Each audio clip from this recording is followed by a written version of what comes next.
Assalamualaikum warahmatullahi wabarakatuh.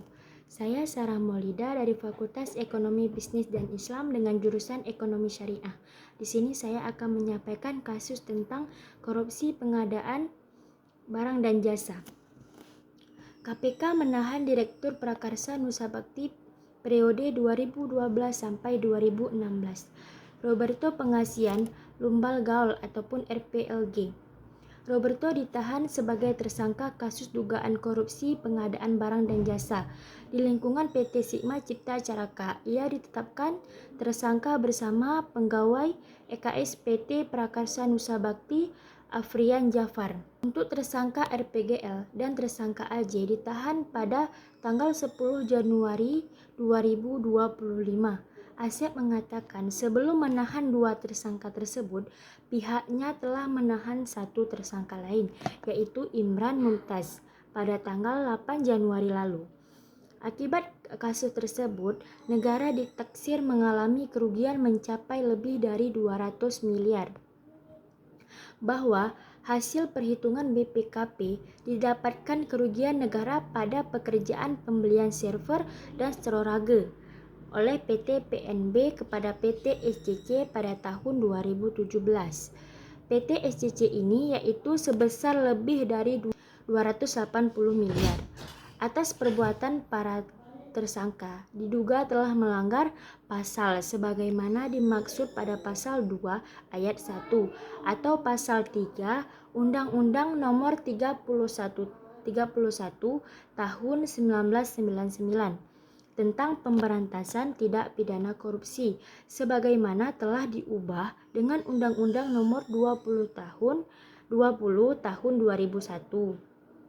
tentang perubahan atas Undang-Undang Nomor 31 Tahun 1999 tentang pemberantasan tindak pidana korupsi.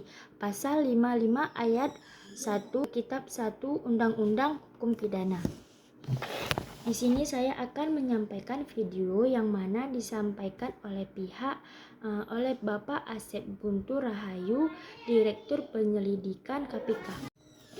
Faktor yang menyebabkan korupsi yaitu kurangnya integritas dan moralitas, gaya hidup konsumtif yang tidak seimbang dengan pendapatan, keserakahan atau ambisi berlebihan, lemahnya sistem hukum dan penegakan hukum, kurangnya pengawasan dan transparansi dalam birokrasi, dan juga ketidakjelasan aturan atau celah hukum yang memungkinkan penyimpangan. Pada hari ini, hari Jumat tanggal 10 Januari 2025, KPK kembali akan melakukan konvers terkait dengan tindak pidana pada pekerjaan pembelian server dan storage oleh PT PNB kepada PT SCC pada tahun 2017. Adapun rangkaian tindak pidana yang dilakukan oleh tersangka RPLG dan AZ adalah sebagai berikut. Pada sekitar tahun 2016, RPLG mengalihkan kepengurusan PT PNB kepada BSLG. Setelah pengalihan, RPLG masih mengelola kegiatan bisnis dan memberikan advis atas pengelolaan kegiatan bisnis PT PNB. Jadi tidak dilepas sepenuhnya ya, kepada BSLG. Kemudian pada sekitar tahun 2016, RPLG selaku pemilik PT PNB berniat membuka bisnis data center. Kemudian RPLG meminta bantuan kepada saudara IM untuk mencari perusahaan yang bisa menyediakan financing. Jadi karena anggarannya tidak ada atau kurang, jadi minta untuk mencarikan pembiayaan. Atas rencana proyek penyediaan data center tersebut, RPLG juga meminta bantuan kepada saudara AJ. Sekitar Januari 2017, IM menemui BR, RK almarhum di sini, selaku staf ahli finance, Taufik Hidayat selaku sales, kemudian Sandi Suheri selaku manajer sales, dan AJ selaku perwakilan dari PT PNB di kantor PT SCC. Pertemuan tersebut membahas penawaran RPLG melalui IM dan AJ agar PT SCC dapat memberikan pendanaan kepada PT PNB terkait dengan rencana pengadaan data center. Jadi yang punya pekerjaan sebetulnya adalah PT PNB, kemudian ditawarkan kepada PT SCC, ya, ini pendanaannya karena tadi dananya tidak ada atau financing ya. Kemudian Saudara BR selaku direksi PT SCC menyetujui penawaran PT PNB tanpa persetujuan direksi PT SCC. Jadi dia langsung menyetujuinya. Harusnya ada persetujuan dari direksi dan tanpa melakukan kajian analisa risiko. Jadi analisa risiko bisnis pengadaan data center itu tidak pernah dianalisis. Jadi si BR ini langsung saja menerima. Kemudian BR meminta SS agar menjalin komunikasi dengan AJ selaku perwakilan PT PNB untuk menyiapkan dokumen terkait rencana pengadaan dimaksud. Kemudian sekitar Februari 2017, BR, RK, TH, dan IM mengadakan pertemuan di rumah makan sekitar kantor PT SCC, membahas terkait tata cara pembiayaan pengadaan data center milik PT PNB. Para pihak sepakat membuat skema financing, skema pembayaran, dengan underlying pengadaan fiktif server dan storage system. Nah, di sini mulai ada kekeliruannya. Underlying pengadaan fiktif. Nah, yang perlu rekan-rekan garis bawahi antara PT SCC dengan PT PNB. Pada April 2017, BR, RK, TH, SS, dan KUR dari pihak PT PNG yang diwakili IM dan AZ rapat membahas besaran cicilan pembayaran jangka waktu yang harus dilakukan oleh PT PNB. Kemudian BR menjanjikan fee kepada IM dan AJ sebesar 1,1 miliar selaku maklar proyek PT SCC dengan PT PNB.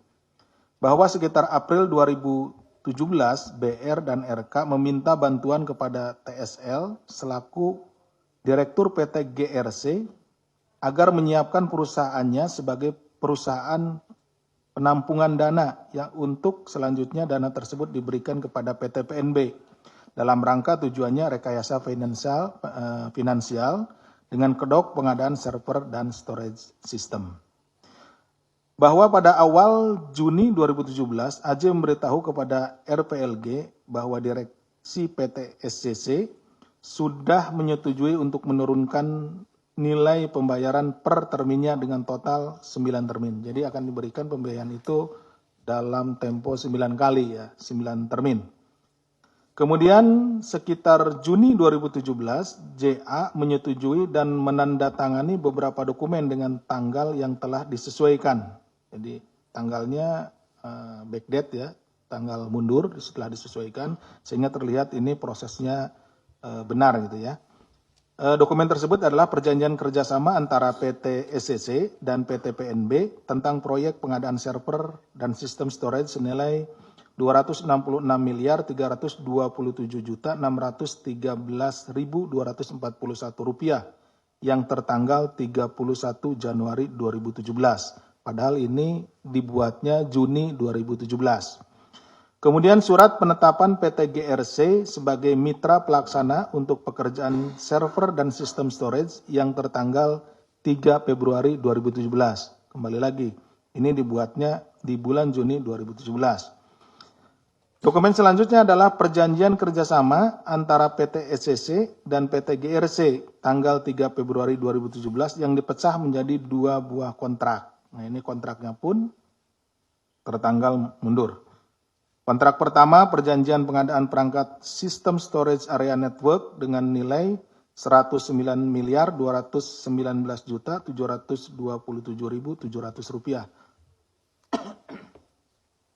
Kemudian perjanjian kedua, pengadaan perangkat sistem server, notebook, dan workstation dengan nilai 127.588.714.533 rupiah. Kemudian pada periode Juni sampai dengan Juli 2017, PT SCC melakukan transfer ke rekening Bank Panin nomor 20053196994 atas nama PT GRC dengan total 236.808.442.235 yang bersumber dari pinjaman PT SCC kepada Bank DBS dan Bank BNI. Bahwa periode Juni sampai Agustus 2017 atas perintah dari BR, Direktur Human Capital and Finance PT SCC, TSL meminta DGL untuk melakukan transfer melalui rekening PT GRC kepada PT PNB dengan total sebesar 236.744.621.108 rupiah. Periode Juni sampai dengan Desember 2017 atas uang yang masuk ke rekening PT PNB dan PT SCC sebesar 236.754.621.108 rupiah oleh RPLG digunakan untuk membayar angsuran kepada PT SCC, membuka rekening deposito dan kepentingan pribadi. Jadi uang yang tadi financing sebagiannya digunakan untuk angsuran gitu ya, angsuran sendiri. Uang dari situ dibalikin lagi untuk angsuran. Jadi seolah-olah pekerjanya ada, kemudian diangsur dari pekerjaan itu gitu. Tapi sebetulnya ya dari nilai uang yang masuk dari awal itu. Kemudian pada periode 2017, RPLG menerima transfer dari rekening Bank Mandiri nomor rekening 122.00616.16234 atas nama PT PNB.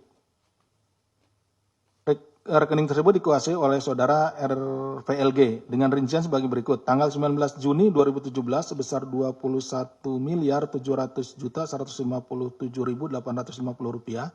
Tanggal 7 Juli 2017 sebesar 9.380.700.000. Tanggal 21 Agustus 2017 sebesar 26.954.510.429,50 rupiah.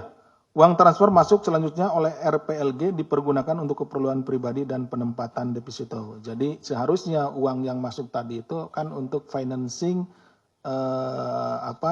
kegiatan storage dan lain-lain, tetapi kemudian sistem server, notebook, workstation, tapi kemudian digunakan untuk keperluan pribadi dan penempatan deposito. Jadi dia depositokan gitu, untuk kepentingan pribadinya.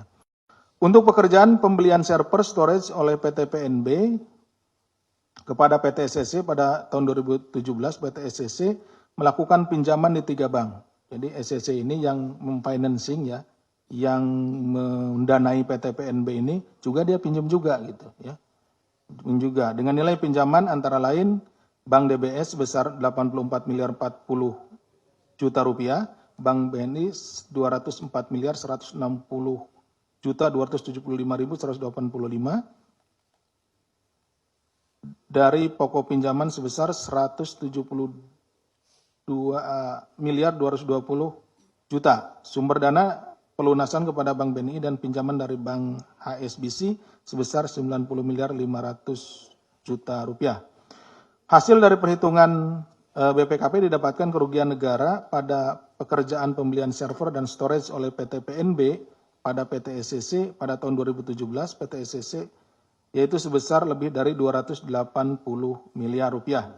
Bahwa atas perbuatan para tersangka maka diduga telah melanggar pasal sebagaimana dimaksud pasal 2 ayat 1 atau pasal 3 Undang-Undang Nomor 31 Tahun 99 tentang pemberantasan tindak pidana korupsi sebagaimana telah diubah dengan Undang-Undang Nomor 20 Tahun 2001 tentang perubahan atas Undang-Undang Nomor 31 Tahun 99 tentang pemberantasan tindak pidana korupsi junto pasal 55 ayat 1 ke 1 Kitab Undang-Undang Hukum Pidana. Untuk tersangka IM telah dilakukan penahanan selama 20 hari terhitung mulai Rabu. Ini sebetulnya hari Rabu semuanya dipanggil. Tapi yang hadir adalah IM di hari Rabu. Ya, jadi udah duluan. Tanggal 8 Januari 2005 sampai dengan 27 Januari 2025. Untuk tersangka RPGL dan AZ ditahan hari ini Jumat tanggal 10 Januari 2025 sampai dengan 29 Januari 2025 untuk 20 hari ke depan. Nah, jadi yang ini nih setelah hari Rabu tidak hadir, kemudian dilakukan pemanggilan ulang, hadir pada hari ini, sehingga ditahannya yang dua ini pada hari ini, dan ketiganya ditahan di rutan KPK. Demikian yang bisa kami sampaikan. Terima kasih atas perhatiannya. Wassalamualaikum warahmatullahi wabarakatuh. Faktor yang menyebabkan korupsi yaitu kurangnya integritas dan moralitas, gaya hidup konsumtif yang tidak seimbang dengan pendapatan, keserakahan atau ambisi berlebihan, lemahnya sistem hukum dan penegakan hukum, kurangnya pengawasan dan transparansi dalam birokrasi, dan juga ketidakjelasan aturan atau celah hukum yang memungkinkan penyimpangan. Dan ada juga dampak terhadap masyarakat dan pemerintahan. Korupsi dalam pengadaan barang dan jasa merupakan masalah yang sangat serius yang berdampak negatif kepada masyarakat dan pemerintahan. Dampak korupsi tersebut bisa mengakibatkan pemborosan sumber daya manusia karena dana publik yang digunakan untuk kepentingan pribadi, bukan untuk kesejahteraan masyarakat, dan bisa juga merusak kepercayaan masyarakat.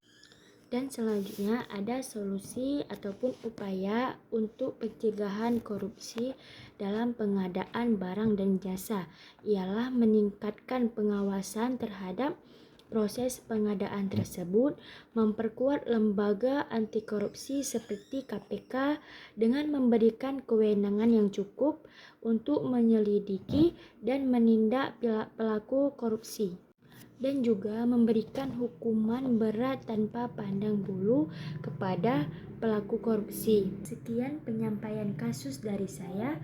Jika ada salah penyampaian, saya mohon maaf. Assalamualaikum warahmatullahi wabarakatuh.